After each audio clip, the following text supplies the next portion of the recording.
Welcome back to the deep dive. It's the start of 2026, and I have to say, the sheer volume of sources you sent us this week, it's almost overwhelming. It really is. It paints this picture of a world changing not just fast, but simultaneously.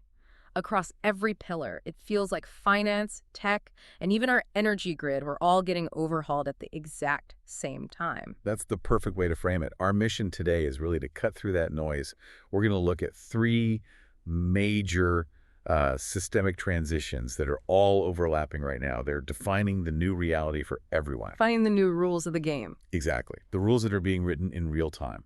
Okay, so we've structured this deep dive around three main pillars. First up, we have, it's the biggest changing of the guard in corporate history, the transition at Berkshire Hathaway. And what their massive cash hoard strategy really means. Then second, we're pivoting to the new global battleground, the race for EV leadership and how that's colliding with this fierce competition for AI infrastructure. And finally, we get to the immediate crisis. The physical stress on the U.S. electrical grid, it's gotten so bad that we're seeing emergency federal intervention right as the new year kicks off. And that overlap you mentioned, AI demand creating grid stress. That's a fascinating nexus. It really is. Okay, let's unpack this, starting with the end of an era. The strategy of the Titan. So the first thing that just grabbed us was this formal change at the top of the world's most famous conglomerate. Warren Buffett, on January 1st, 2026, formally stepped down as CEO of Berkshire Hathaway. Greg Abel is in the seat now. Right, Greg Abel is the successor. Buffett is staying on as chairman, but the day-to-day command. That's all Abel now. It just feels monumental. It is. To really grasp the scale, you have to look at what Abel just inherited. Berkshire Hathaway hit over $1.1 trillion in assets in 2024. $1 trillion. And remember that moment in August 24. It became the first non-tech U.S. company to be valued over $1 trillion. This isn't just a company. It's like its own massive, diverse economy. And you can't talk about Berkshire without mentioning the price of entry. Those Class A shares, they're legendarily expensive. They hit $700,000 a piece in August 2024. Which was a deliberate strategy, right? They never wanted to do stock splits. They wanted to attract a certain kind of long-term philosophical investor. Absolutely. They filtered their shareholder base by price. But, the company's philosophy also extends to executive pay. And that's where you really see the shift we're talking about. This contrast is such a fascinating detail because it shows the difference between a founder running a philosophy and, a professional manager running a machine. A very complex machine. Buffett's salary has been $100,000 a year for 35 years, no stock options. Right. And his successors, Abel and Ajit Jain, they each get a salary of $20 million. $20 million, plus bonuses. So you're now paying a huge premium for professional management of that complexity. That's the key. Abel's mandate is different. Buffett's strategy was always about finding these evergreen, predictable businesses. He famously avoided companies undergoing massive change or things he just didn't understand. But the recent portfolio moves, they suggest the new management is preparing for exactly that, for massive change. They are. And this is where it gets really interesting. Despite his, famous devotion to Apple, Berkshire dramatically reduced its stake. By almost 50%. 50% in the second quarter of 2024. And that move, plus other liquidations, it just ballooned their cash reserves. To a reported $276.9 billion. And that was as of mid-2025. And that's just the cash on the balance sheet. Exactly. That's just the cash. If you factor in their massive position in U.S. Treasury bills, which are basically cash, the company is sitting on a staggering $344 billion. Wait, $344 billion? It's by far the largest war chest of any U.S. public company. And they've been cleaning house, too. Completely liquidated their S&P 500 ETF holdings and sold their entire stake in Paramount Global. Even took a loss on that one. Even took a loss. So $344 billion. That's not just defensive. That's dry powder for a market-shaping acquisition. Is Abel just hedging against chaos, or is he waiting for some kind of massive opportunity to emerge? Well, the cash is certainly a hedge, a liquidity hedge against, geopolitical chaos and high interest rates. But their new bets give us a hint at their offensive strategy. Okay. They're focusing on stability and fundamental resources. They bought a 6.4% stake in Chubb, the big insurer. Yeah. It's about $6.7 billion. And they upped their stake in Occidental Petroleum. Which is a straight play on energy. On energy and resources. But the most interesting move geographically is Japan. Right. The increased position in the five biggest Japanese trading houses, the Sogo Shosha. It is. And for you listening, this Togo, Shoshi, Itochu, Mitsubishi, Mitsui, and the rest, they're these massive trading houses. They control everything from iron ore and LNG to chemicals and food all over the world. They're like global commodity clearing houses. That's a great way to put it. So by deepening their investment there, Berkshire is betting on two things: sustained global commodity demand and profiting from the volatility and inflation in a changing world. They thrive on complexity.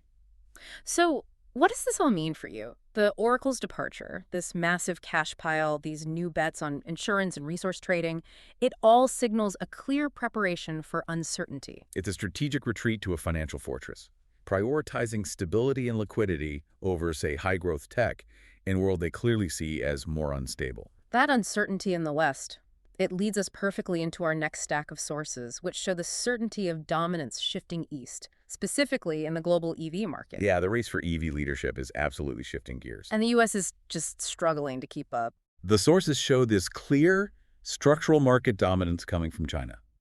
Their combined EV and plug-in hybrid penetration hit a remarkable 46% of new car sales in 2024. 46%. And the U.S. is still struggling to get past 10. Right. It's a massive difference, and affordability is the engine driving it. Chinese EVs are now, on average, 17% cheaper than a comparable gas-powered car. And that 17% is the magic number. That's mass adoption. That's the point where the sticker price just makes sense. You don't even need the tax credit. So how are they doing it? It's a completely structural cost advantage. It's rooted in supply chain control. China holds a massive 85% of global battery manufacturing capacity. 85%. So that drives economies of scale. It pushes their battery cell costs down below that critical $100 per kilowatt hour mark. And the prime example of this is BYD.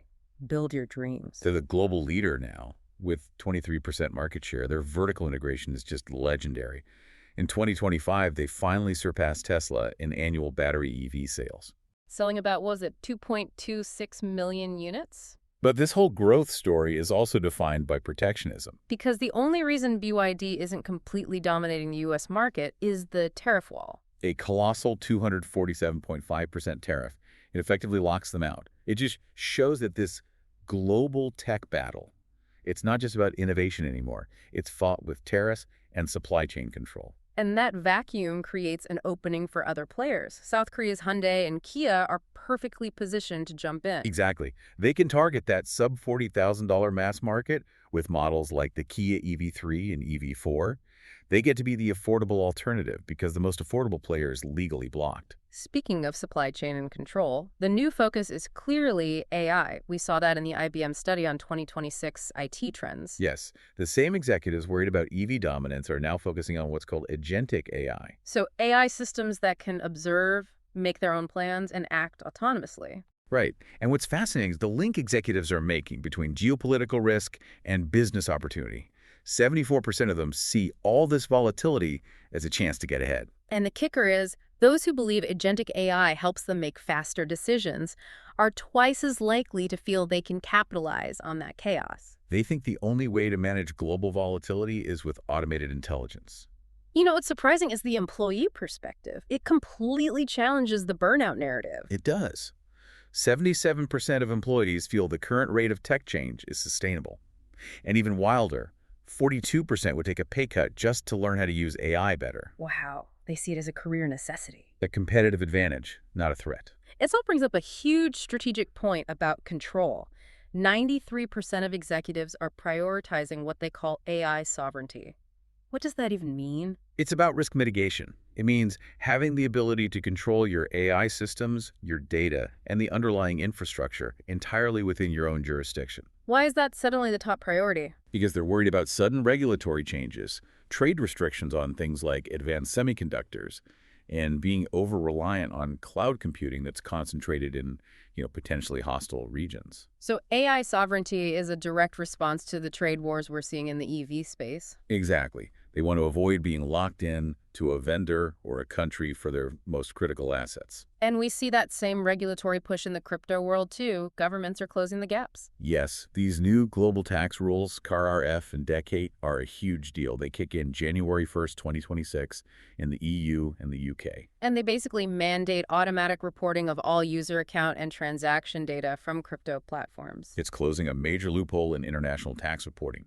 The UK government alone thinks it'll raise over £300 million in unpaid taxes by 2030. So governments are rapidly institutionalizing oversight now that digital assets are, a multi-hundred-billion-dollar global market. But Wild West days are ending. Okay, we've covered systemic shifts in finance and the geopolitics of tech. Now let's turn to a critical, immediate, and very physical crisis: the stress on the U.S. electrical grid. And the sources highlight an emergency order from the Department of Energy that shows the digital demand we just talked about is literally breaking the system. This is a major federal intervention. It's highly unusual. It is. On December 30th, 2025, the Secretary of Energy issued an order declaring a state of crisis, specifically in the WECC Northwest Assessment Area. A severe shortage of electricity. And not enough generation facilities to meet demand. And the root cause they cited is exactly what we just covered. Word for word.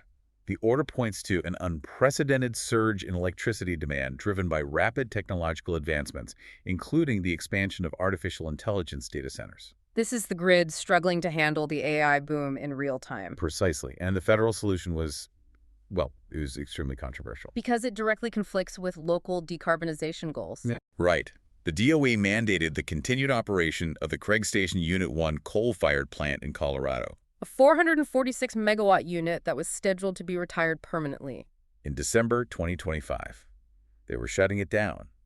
And now the co-owners, Tri-State Xcel Energy, they have to keep it running to prevent mass power outages. The irony is it's stunning. This forced mandate is happening while 5 gigawatts of baseload power are supposed to retire in that region. And while Colorado has already built out over 5,000 megawatts of intermittent wind capacity.